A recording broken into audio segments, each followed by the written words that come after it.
Ladies and gentlemen, boys and girls, lax rats alike, welcome back to another episode of the Crease Dive. Today is Thursday, February 6th.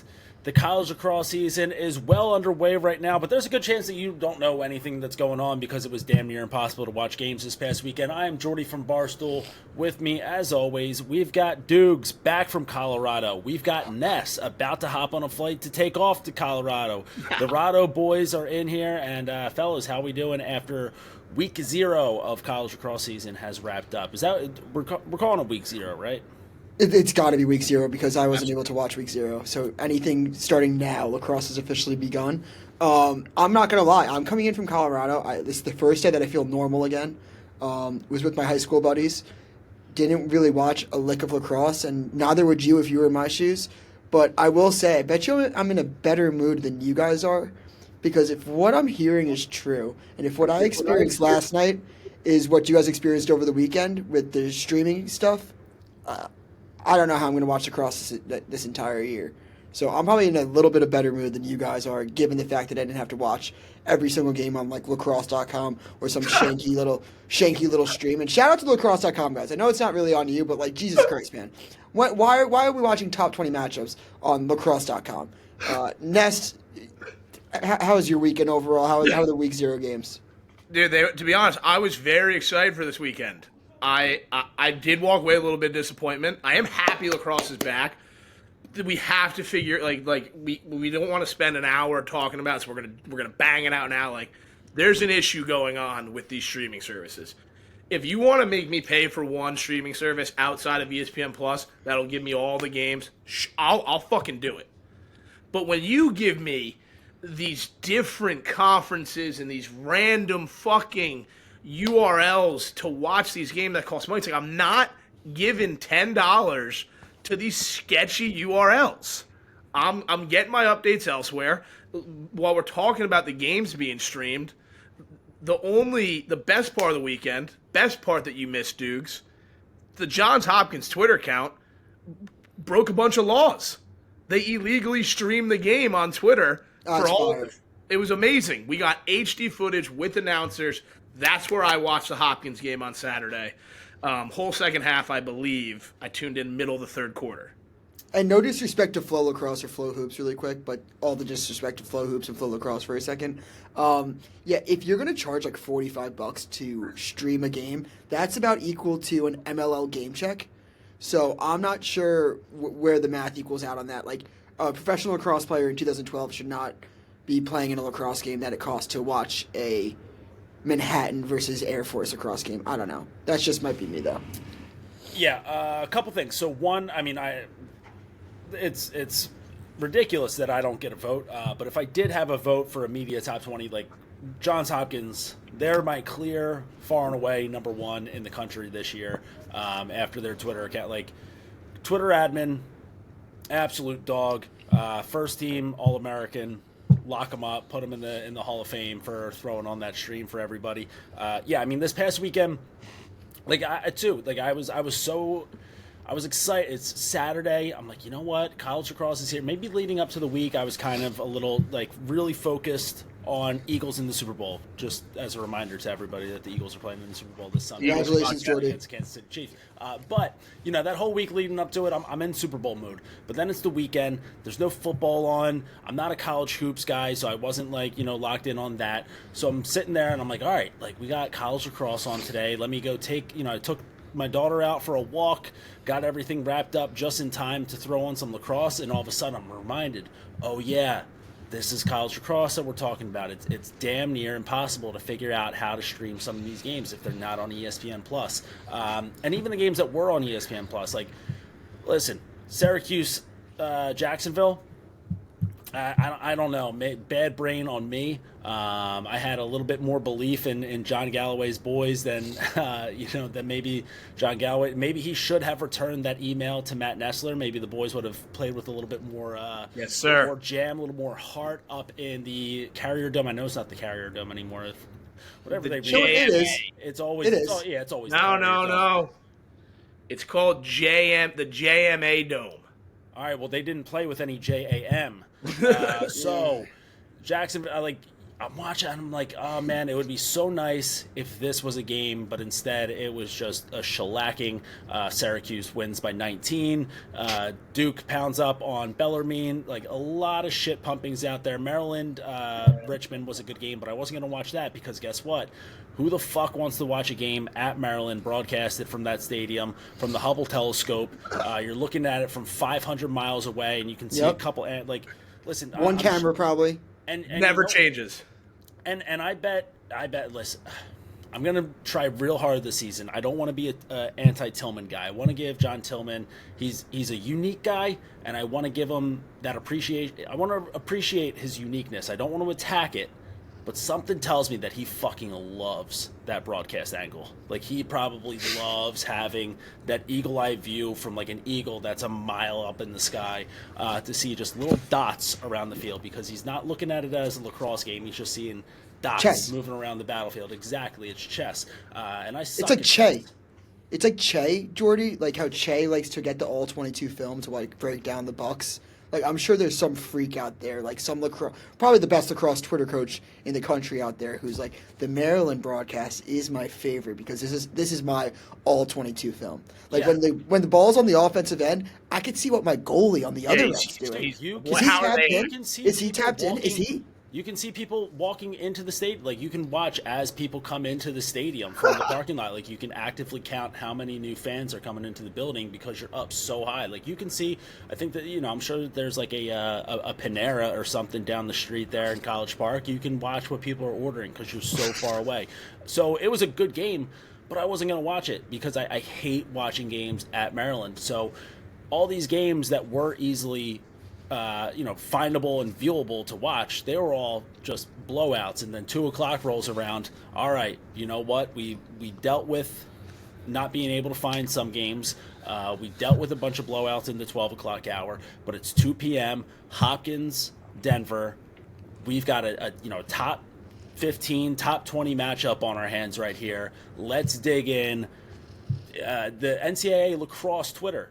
Oh my God! The actual God. NCAA men's lacrosse Twitter put out that this game was on ESPN Plus. I know that our good friends at ECD, I think ECD Mike has been the one who's been doing it, but he's been throwing people in jail for fucking up their, with saying where streams can be found or if streams are janky quality or not. I think ECD Mike said that NCAA men's lacrosse Twitter account should be put in jail for saying that game was being broadcasted on ESPN Plus, because guess what?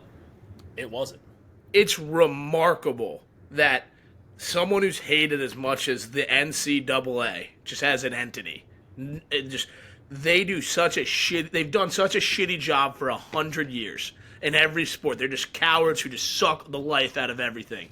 The fact that they have an official Twitter account putting the game out for the small, lovable sport that lacrosse is, that we're trying to grow.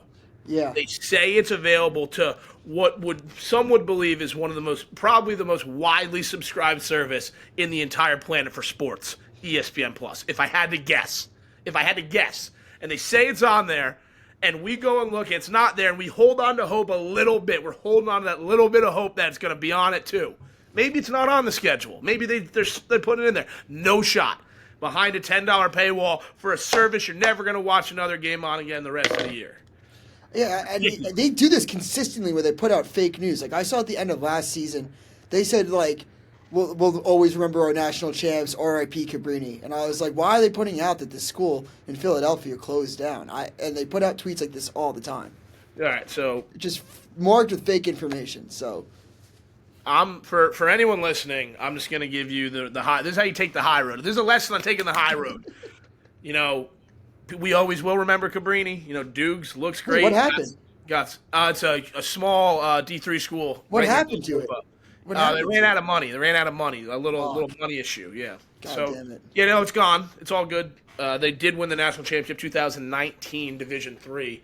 But Dukes, looks good. Looks like he got some sun and exercise on, as Max says, his fitness vacation out in Aspen. One of the funniest things I've ever heard, by the way, that skiing is a fitness vacation. Just an unbelievable one-liner. I will be going on my fitness vacation, but that's the high road. So that's the end of that lesson. That's how you don't take the bait and you stay calm, cool, collected. And I promise I'm not clenching both of my fists. below the camera right now. All right, so I guess the NCAA does tell the truth because I didn't know I was going to hit a soft spot right there. But No soft spot. It's just I just know the story of the school. I know some guys that went. I know some guys that went there. Yeah.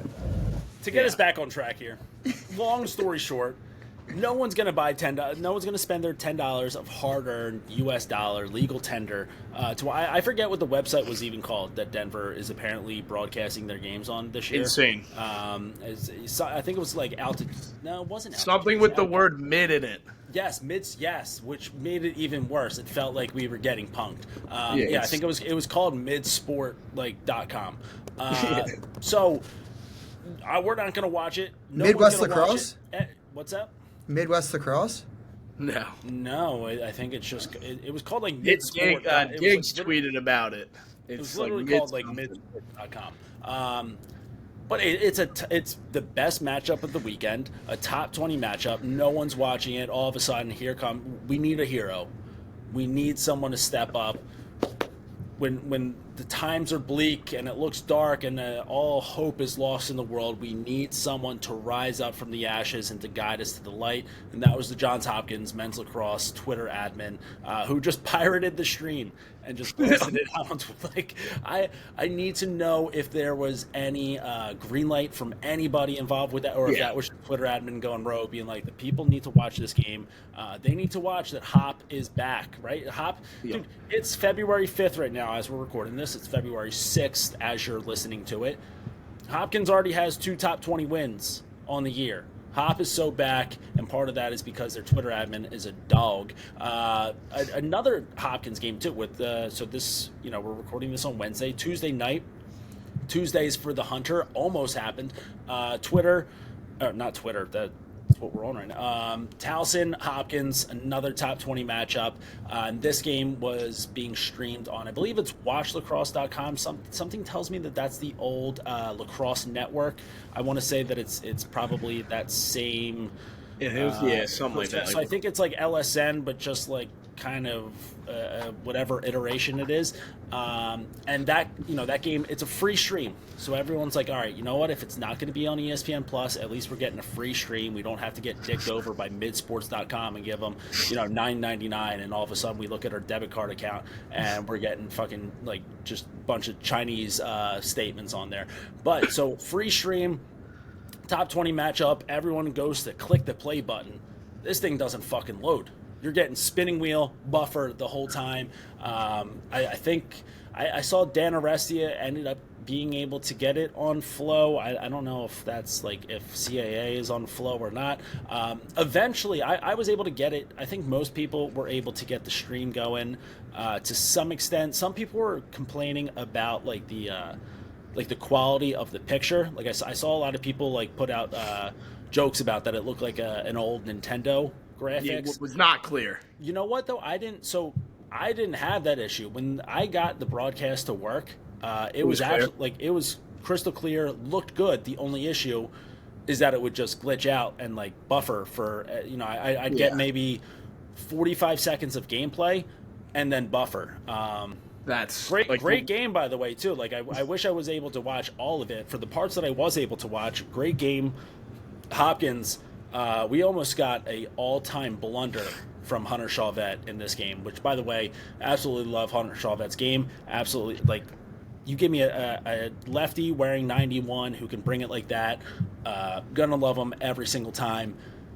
Dude, he had some set. He was able to get his hands free from like 6. I don't know what Towson's defensive scheme was. They switched up to a zone at some point. I don't know if they started in the zone. Maybe that's why the stream was buffing. But Hunter Chauvet, I think he had his third of the game, and he turns around, gives a little wave goodbye to Towson. I think that made it like a 2-3 goal game. It might have been like a 3-goal game. All of a sudden, Towson comes back pretty late. They make it a 1-score game. They have the ball, 31 seconds left. They're down by 1, 31 seconds left. They call a timeout. Ball is in Weishar's stick. So anything can happen at this point. 31 seconds, Mikey Weishar with the ball, out of a timeout. Whistle blows, play starts. I get down to about 20 seconds left in the game. Stream cuts out for about 30 seconds. And all of a sudden, after that, I see the Hopkins team running down to go get their keep. You just have you'll never know what happened. I have no fight. idea. No idea. I was watching, and at the end of the fourth quarter, I didn't see the end, so I didn't get to see them almost come back. I was watching them kind of pour it on early, and I had Hopkins -4, and I was all fired up. And as I was checking the score when I was out, I saw Towson come roaring back, and it did not leave a good feeling for me, as it was a 1-goal game. But the clips, have you both seen the clips of Hunter Chavette that's been going around of him waving goodbye? Yeah. Have you seen it, Jordy? Oh, I've seen the clip all right, and It is sick. Like I am all in on Hunter Chavette. I know we all love his stroke. This kid. Whoa, dude, you gotta pause. No, this is 2 episodes in a row. No, you're ridiculous. No, these kids are young. You're chill. Dude, you have got to pause. Yo, chill. Oh my god. Like, now I'm not gonna be able to talk if you're gonna be thinking like that. That's Speak for yourself about that man's stroke. That's not that crazy to say. Oh my god, you said this last time and you had me thinking about it all week. Either way, Hunter Chavette, he can fire that ball into the net. I'm again, like last week, I can't keep going. This So episode of the Crease, did he? Yeah, seriously. Dude, but I do agree. pause.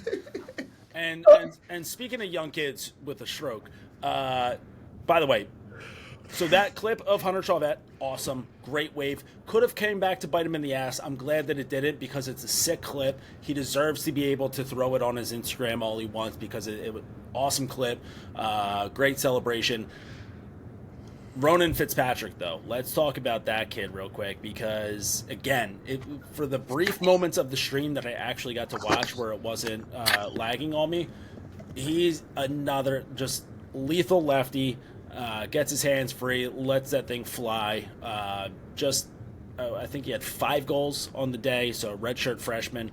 Ronan Fitzpatrick is going to be a menace to goalies in the CAA this year. So, I mean, you figure you have to throw so much attention on the Weishar, however the fuck you want to pronounce that name. Too many I-N-E before C. But when you throw so much focus on that guy, and now all of a sudden you're leaving a kid like Ronan Fitzpatrick able to get, just another half second with his hands free to get a shot off, boom, back of the net, turn and rake. Let's go get that face off at midfield going. He's the Towson offense. In the first half was getting like a lot of pretty good chances in my opinion. The goalie for Hopkins was on fire in the first half. I think it's Scout. I don't know. I was hearing the announcer saying he's going to be, I think, like a kind of like Chase Erlin was last year for Hopkins, like the guy that can just anchor down back there. And if you have a good goalie with the offense that Hopkins has, like it's going to be hard for teams to beat him. I think that's why Towson came close. But like I think him just standing on his head in the first half was like what stood out to me the most about the game. He's a weapon.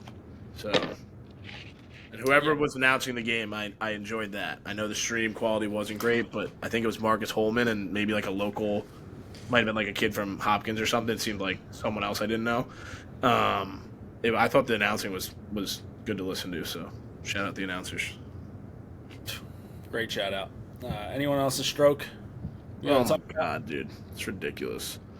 Just not, it's like, now I can't be myself because of you guys, and like that's just not what the people want. Which defender did you think jammed the best? What'd you say? Which defender do you think used his long pole the best to jam it? No, I'm not. No, this is ridiculous because like you're not thinking about the viewers. Like I'm trying to give people my analysis. Now I can't be my. You just don't care about the viewers. You're trying to just give your okay. Not gonna say it. Yeah, good. That's what you should. It's called pedophile. Should be more. Fuck Christ, dude. Grow up, grow up like me. Like I'm gonna. Yeah, you were probably watching the Grammys the other day. Like, dude, why is Kendrick going after Drake in this song? I don't get it. I mean, it's as someone who's been called that word in the last 30 seconds. Yeah, maybe we should be throwing it around at people. Thank God. By the way, I'm not gonna lie, my heart dropped a little bit before you said in the last 30 seconds. Yeah, I was thinking about. I was like, do we have to investigate Nestler? I was about to say, like, as someone who's like been called that all the time, but I was like, no, they're gonna kick me out, and like then it's gonna be like that's my last words, and boom, I'm being like investigated. Good judgment. Good judgment. I'm glad I did not say that. All right. I don't even know where to go from there. I do. Yep. I do. Yeah, talk to us. I do. I've been waiting because there's two things that I'd like to touch on. Nestler probably has three.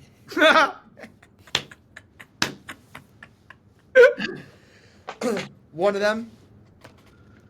I guess do you want the smaller one or the bigger one first, guys? Which would the audience like first? The small one is. I prefer the bigger one. I'll go small first. Providence is dangerous. Providence is very, very dangerous. I think that they I'm not sure if like this is the year, but this is the year before the year that everyone starts taking them as a serious contender in the Big East. They have two absolute studs on offense, Ryan Bell and Richie Joseph, who I think might be I think they both might be two of the top 5 to 10 players in the Big East. Ryan Bell was the Big East Offensive Player of the Year, and Richie Joseph had 8 goals. Ryan Bell had 8 assists. I might have switched that up, but like they are like maybe the best duo in the Big East, and I think they're a team that everyone has to pay attention to this year. Now, you ready for the big one? I just needed to give Providence. Well, can I say something before you go on to the big one? Yeah. Touch on the small one. I know. This is I the know first small one you want to touch on. This is the first small one you want to touch on. I know Usually let's touch on the big ones. I know you have some affiliation with Providence, one way or the other. I know you're big on the Providence basketball program, and you have some ties. Is that a homer take from you, or are you just like being fed Providence bullshit, or are you giving me that they're for real? They're coming in the next 2 years. I have been big on Providence coming up for like the past like 10 years. Like I think that their last coach Gabrielli kind of got fucked by the COVID year. Like it was that year that they started coming up, they started making noise, they were undefeated, and then COVID took their year away, and then their senior class just all transferred. No one came back for the 5th year. Like they had Sean Leahy, I know. I think they shout out Sean Leahy, baby, Jersey guy. Went to Notre Dame. I think a couple other people transferred out, and they just could never really pick it back up. Gabrielli gets fired, and now you have Bobby Benson, the Maryland offensive coordinator, coming in. You know, first year, kind of throw it away. You don't have your recruiting class. Year 2, it's like your guys start coming in. They made some noise, hung with Denver the first 2 games, should have beat Georgetown, probably could have been playing in the NCAA tournament last year. Return everyone, has his first recruiting class this year. I think that Bobby Benson's like at a school like Providence, they excel athletically in mostly every department. I don't see why not. They can't be successful in the lacrosse I just program. don't know.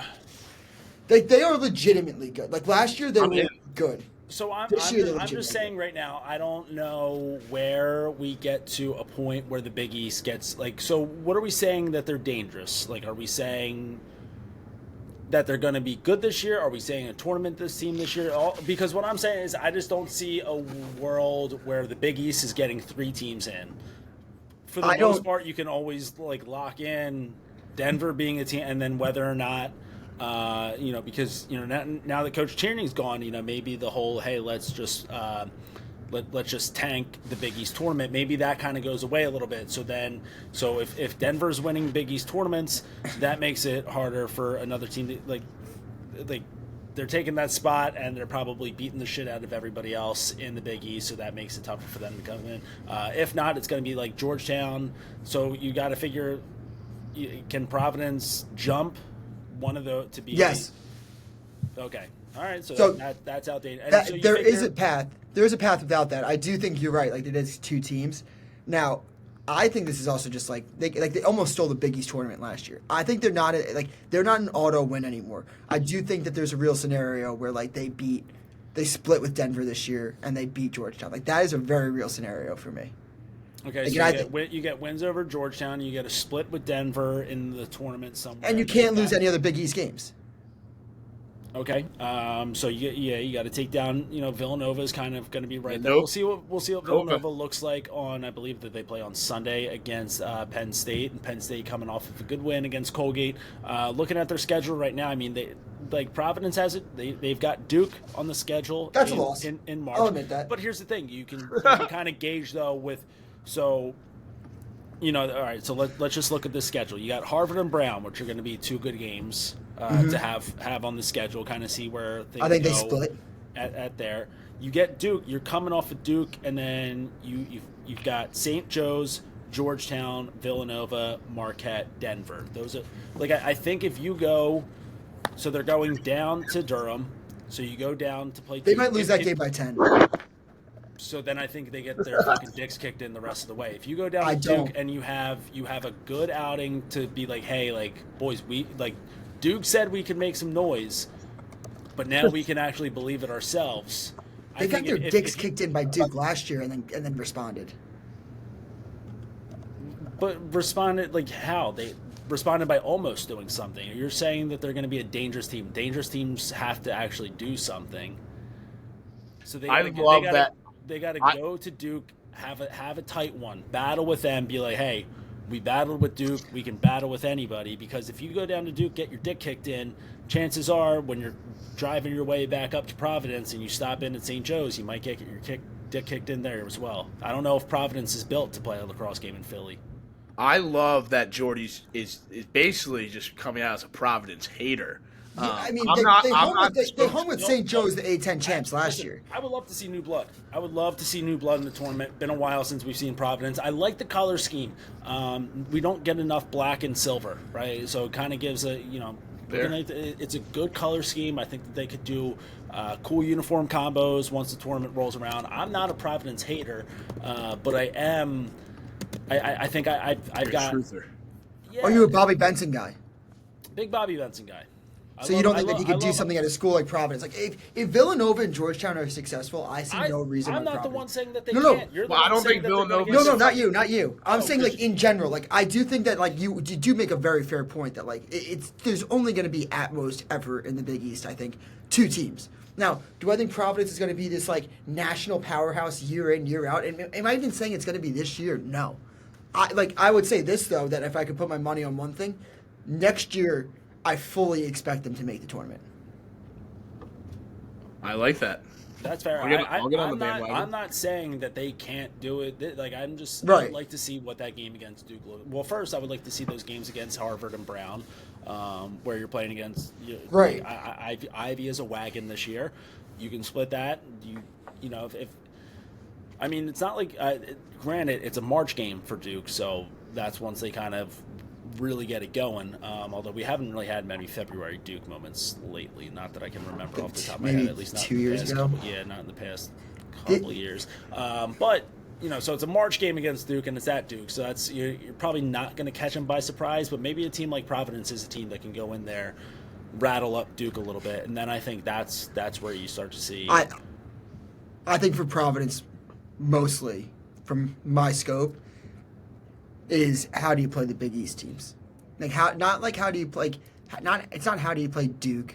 It's could you be in the same tier as the Harvard and the Browns? I think that's a very respectful level to be at. And then it's if you lose by if you lose to Duke, you lose to Duke. I think that there's a different tier to that. But can you hang with the top 2 teams in your conference, even if it's not blowing out? Are you competitive in those games? That's the barometer for me. That is the sign of where the program is going, is if they can hang with the teams that they compete with year in, year out in the Big East, which I think they can do this year. They proved it last year. Yeah, I'm just thinking from a mental standpoint of hey, where are we at this point in the season?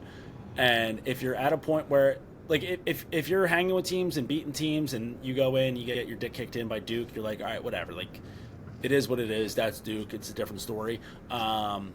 But if the guys at Providence are getting fired up right now, by the way. Oh yeah, this is I love it. Lazy future. And hopefully, I hope that this isn't the most that we talk about Providence moving forward. Again, I would like to see new blood in college lacrosse. I wanted it to be Merrimack for the longest time. By the longest time, I mean a couple years. St. Joe's is it right now, maybe. I'm down with it, but it'll be a real clash of the the team of the future between St. Joe's and Providence. And I think that's at Philly, March 22nd. Dukes, Ness, you guys might need to get your asses down to Philly. 22nd? What game is this? 22nd. I might come to that. So that's a Saturday. I might have a pickleball tournament that day, but I could probably sneak out. What game are we talking about? Providence St. Joe's. On Hawk Hill. Line in the sand game. I could potentially be there. I wanted to let you guys know there were some murmurs on the internet about you guys, whoever was hyping up St. Joe's last week. So there's some non-believers who are out on St. Joe's. I'm not picking a side. I'm just saying there were some people saying that they're betting the under. Just some Twitter accounts. No. All right, fine. Were they coming from no one we know. What'd you say? Are they coming from Cabrini burners? No, I don't think so. I saw it. If there's other burners out there that I don't know from Cabrini potentially, but I feel like I've sniffed out a good deal of them. I would say that also. Someone chirped me for Towson. Yeah, I'm going to be loud and clear about this. I think Towson's is a great team. Not buying the stock. They feel like Army last year to me.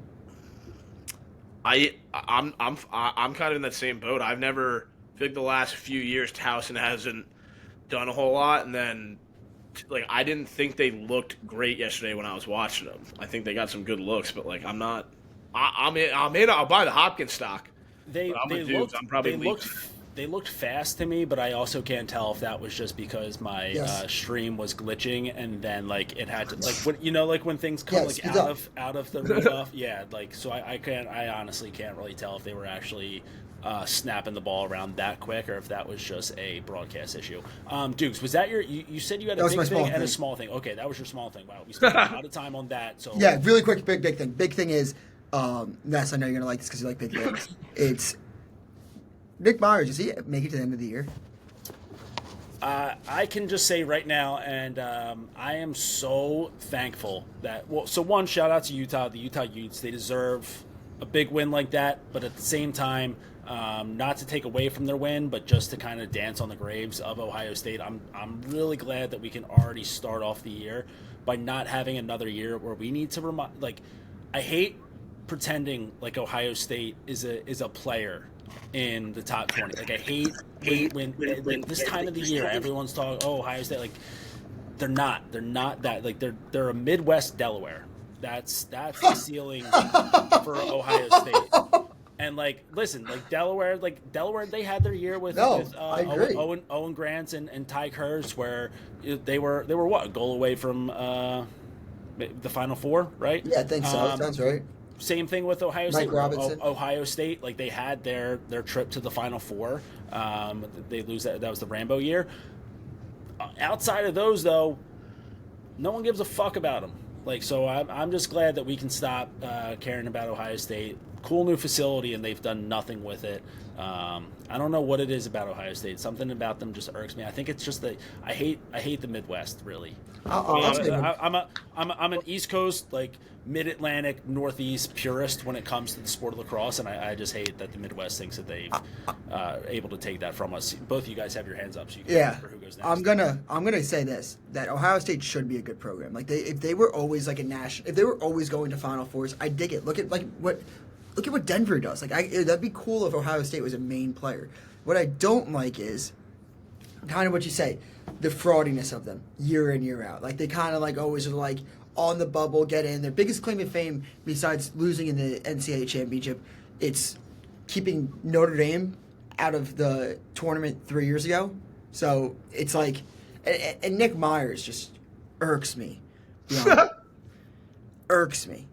If I'm giving Bresci shit, I should be for his it's UNC. UNC is not some schmo. Same with Ohio State. Ohio State is a major player with brand new facilities. They should be making the tournament every goddamn year. And my last thing I'm going to say about what pisses me off about him is he gets everyone that wants to play for Team USA, U19. He's you go to Ohio State, I'll make the team. Is this why we're fucking going to one-goal games with Canada all the time? Is because you're just picking your guys and not people that actually deserve it? Or are you trying to use that as a recruiting tool to get people to go to Ohio State? he's doing a disservice to America if he's doing the first one you mentioned.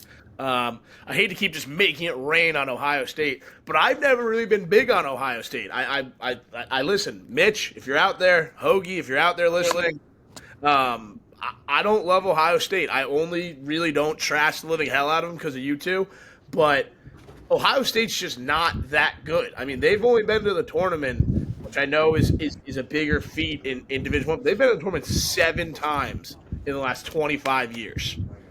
And I know they went to the finals in 2017, but like just historically speaking, they were never a top-tier team. And I brought this up last year about these big schools that have massive football programs and these facilities that Duke's mentioned, like how it should be easy for them to recruit. But for some reason, they just don't bring in the talent that ever makes them. I can't tell you last time Ohio State was a top 5 team and was like rolling over teams ever in my competent lacrosse knowledge. I'm sure there was a time, but in Nessler's mind, there's not. So Ohio State, you're out. Yeah, I mean, typically they roll teams early in the year and then they'll fall off at the end. But this year they're starting it off with a loss to Utah. Real quick, as we're talking through this, we've got a little bit of so I know that Dukes is on a time crunch here, so I don't exactly know what's going on with him at the moment. Little peek behind the curtain here. If you're watching this on YouTube right now, you see a great Mount Joy hoodie that Dukes is wearing.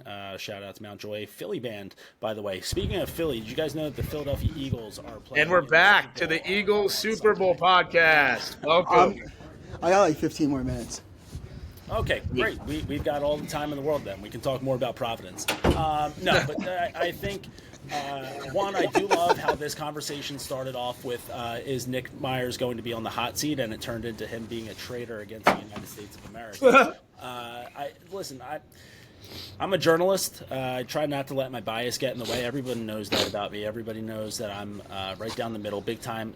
I'm an analyst of the game. I don't let emotions get in the way, but I just really don't fucking like Ohio State for some reason. And watching them pretend to be a real player in college lacrosse every year always rubbed me the wrong way. And it's great to get this loss out of the way from them now, because now we can just kind of put them on the back burner and move on from Ohio State. It also makes it way easier to not spend the money for Big Ten Network plus, like, Big Ten Network, BTN plus. Like, there's so many different versions of how to watch Big Ten games, and like eventually it's just like lacrosse is like the one where you need to buy like every single subscription, no demand, that the Big Ten could offer just to get the game. So with Ohio State out of the mix, don't have to worry about that. With Maryland's broadcast being from NASA Space Station on the moon, don't have to worry about that. I'm pretty sure Hopkins has like their own deal going with ESPN. Like, I don't know if they're necessarily a Big Ten. I feel like Hopkins is always on ESPN. Hopkins is always on ESPN. Penn State could, maybe deal with losing some guys. They could probably retool pretty quickly this year. But either way, just having them at Ohio State out of the mix is good for me. So we just lost all the Ohio State listeners, and see you never. I mean, yeah. If you were listening, you're a Ohio State listener, you can come back now. But if we're looking to lose listeners, if you're a Stevenson fan, just get the fuck off this pipe. And if you're an Ohio State fan and you don't agree with anything that we just said, and you're like, Nick Myers is actually the guy. Okay, give him another fucking year. Jesus Christ. How's it feel to be an enabler? Real quick, I just have one more topic that I want to. We don't even really need to talk about it if we don't want the Ohio State head coach opening. Well, if there's a head coach opening in college lacrosse right now, I think one of the best recruiters possible for that job would be Bill Belichick. This is before we get to the weekend slate of games, but shout out to Bill Belichick, just assembling a roster full of lax rats on Chapel Bill right now already. Oh! So, dude, within the span of like 72 hours, he grabbed 3 lax guys for the football roster. So Gary Merrill, who is a class of 25, one of the best midfielders, one of the best senior midfielders in high school lacrosse this year, he was already committed to UNC, already committed to Coach Bresci, but now he is got an offer from Coach Bill Belichick to be a 2-sport guy at UNC. Same thing with Jermaine Anderson from, I want to say he's a Calvert Hall kid, LSM, was already committed to UNC for lacrosse, then got his offer from Bill Belichick to play both sports there. And then the first guy that Bill Belichick brought to be a football player before Coach Bresci was able to get to him, we've got Crew Davis, who is he's a junior this year. I think he was Max Prep's Player of the Year in the state of New York for football this year as a running back. So he commits to UNC for football. He's a D mid for lacrosse, so he'll be playing both sports at UNC as well. So they are just loading up the lacrosse football, like just taking a page out of. It worked for Notre Dame. Worked for Chris Hogan. Obviously, we all know how much Bill Belichick loves Lax Rats, loves having them around. So he's just getting as many Lax guys as he can. Maybe this is just like social media getting more popular and like lacrosse reporting maybe getting more popular. Are way more people playing like lacrosse and football now at like elite levels? Like not elite, yeah. I guess I consider that elite than in the past, or is that something that's always kind of been happening that I never noticed? I feel like I think that these will be the first three guys to ever play college lacrosse and college football at the same time. Correct me if I'm wrong, but they might be. No, I know I know the bit. I'm familiar with the bit. What's but the bit? No, I mean, there's definitely way more. Like, you go back to. I can't believe that I'm blanking on his name right now. I feel like such a piece of shit for blanking on his name right now. I feel like I know who you're talking about, but I don't want to insult you by saying their name. Maryland lacrosse, also, but Notre Dame football. Will Yetman? Yes. That was not who I was thinking of. So I'm not thinking about Chris Hogan, but obviously there's Chris Hogan, Will Yateman. So like there were the guys before. I think there's who's the bald guy who does some stuff with. I think he does some stuff with Inside Lacrosse right now.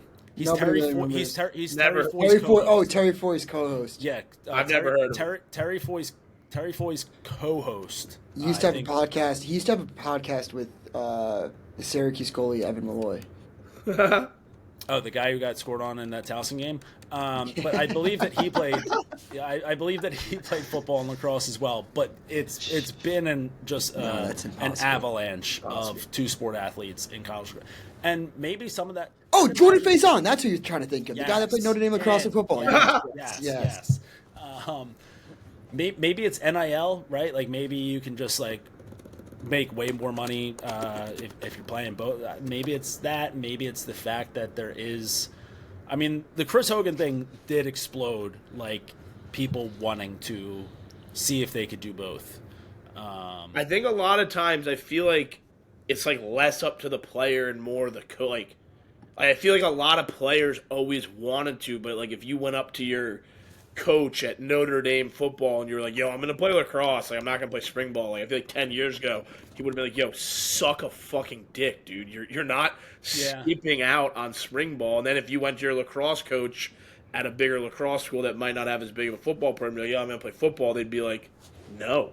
That's actually a great point because the coaches don't have nearly as much power anymore now that you just hit the transfer portal. He's like, "What'd you say, coach? What'd you say, bitch?" You like slap your coach nuts on the way out of his office. Be like, "Hey, I'm gonna go play football now." Like they can't really do anything about it because if they say no, you're going to the transfer portal. You're going somewhere where you can play both, and then they're out a midfielder. And now all of a sudden, like they need to just try to fill in that spot, and next thing you know, you're Nick Myers, and you're getting called a traitor to the United States of America. So that's actually, Ness, I would say that's actually a great point. Like I think coaches not having the power to just be like, no, there's no chance that you're doing this anymore, probably has a big factor in that. All right, so real quick, because I know the Dukes gave us a little bit of bonus time, so shout out to the listeners getting bonus time with Dukes here. We thought that we'd have to wrap this up a few minutes ago. Another decent slate of college lacrosse this weekend, but what I will say right now, red alert, everyone give it up because we've got not only do we have a decent slate of college lacrosse this weekend, but I'm looking right now at the ESPN Plus schedule. Every game that you should actually care about this weekend will be available to be broadcast streamed on ESPN Plus. So, it starts off Friday happy hour lax with Syracuse versus Vermont. That's always like a good matchup. The early Friday. Of Tickles the season. your balls. What's that? Tickles your balls. Really It gives you the nice little scratch in the balls. Home alone. Nobody fucking bitching at you that you can't eat pizza, have a beer, and scratch your balls by watching college lacrosse. Now, Nest, what I'm going to tell you is just scratch the balls. Don't stroke it, all right? You freak. Vermont Syracuse on Friday night. That's on ESPN Plus. Look at the Saturday slate of games. Jesus Christ. On ESPN. You got Michigan, North Carolina. That's a top 20 match. Now, granted, all these games are at like 12 p.m., so you got to figure out how to get like 8 different boxes going at the same time. But Michigan, North Carolina. We're going to get a chance to see Virginia play for the first time this year on ESPN Plus. They're taking on Colgate, who gave a good run against Penn State. Virginia Colgate's going to be a fucking dick kicking, but it'll be good to see McCabe Millen back out there again. The Army UMass game, that's like just a classic guy. Like that's a black cleat, black socks kind of game. So everyone who like hates looking good is going to love watching that game. Number 13 Army at UMass. Jordy. Yep, go ahead. Looking at the schedule, do you know what the worst scheduled game of the weekend is for, like, the game scheduled for that team? Just by looking quickly at the schedule. Maybe look on Sunday. Are we talking Villanova, Penn State? Yeah, so Penn State, I just quick Google. 3-hour bus ride from Villanova to Penn State. The Super Bowl's on Sunday. The game is at 12. Who's game playing in ends the Super around Bowl? The Philadelphia Eagles. Everyone knows that this is a Birds podcast. I would assume a lot of players on Penn State are Birds fans, and even if you're not, being on a bus, coming home from a lacrosse game on Super Bowl Sunday within like an hour or 2 hours of kickoff, that's like hell. I'm actually gonna pray that nothing happens on the travel home so that they get there in time to have beers. I'm going to go ahead right now. So we're getting this out early. Getting this podcast out early. I'm putting out a call to any bar, any local establishment in the Philadelphia area, especially closer to Wayne, where Villanova's at. So Villanova, is it a Philly school? Is it not a Philly school? Either way, it bought Cabrini, so it must have a lot of money and a great just a great student body. But someone's got to host the Penn State lacrosse team to be able to watch the Super Bowl so that they don't have to get on that bus and scramble to get home just in time for kickoff.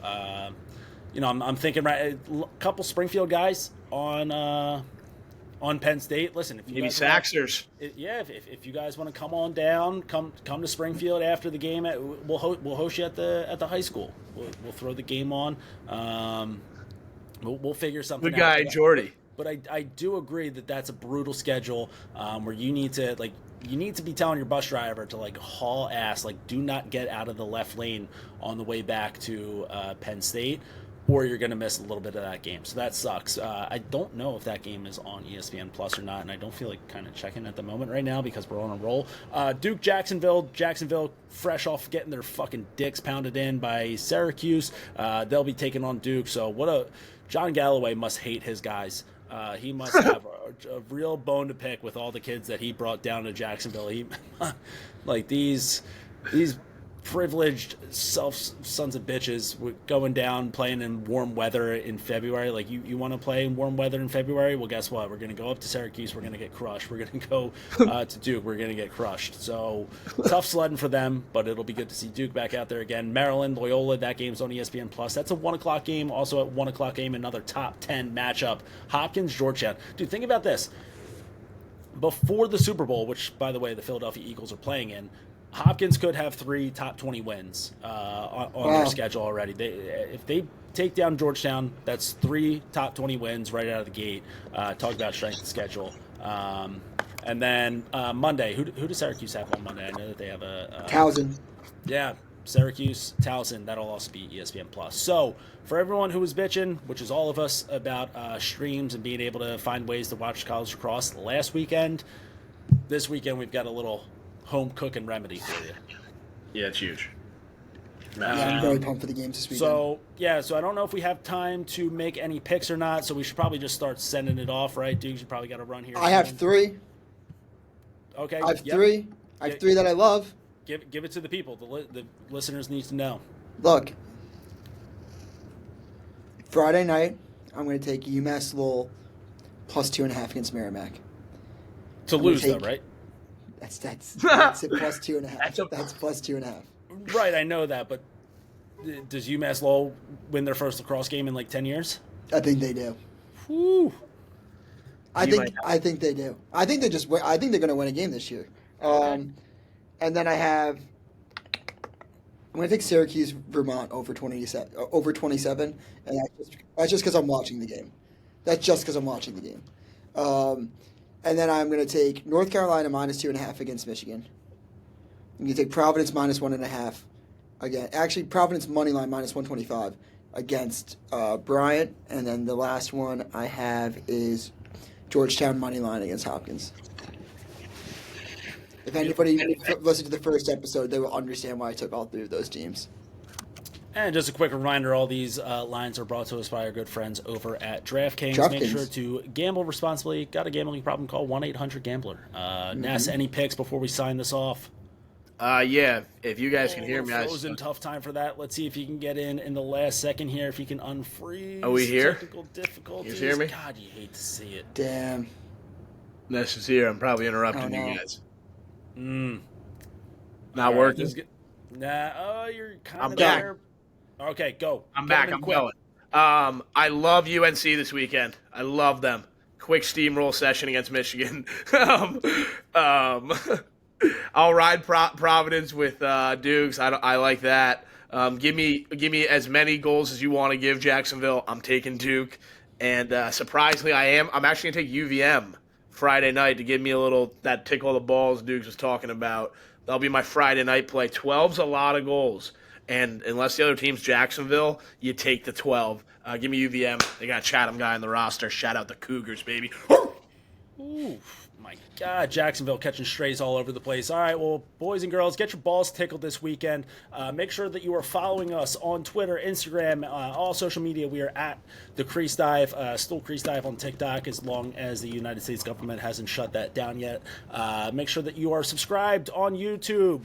Leave a like, leave a comment. Let the boys know what you like, what you don't like. Either way, get the boys some engagement. Let's get those numbers up. And in the meantime, we'll be keeping it low to high until the day we die. We out. Peace.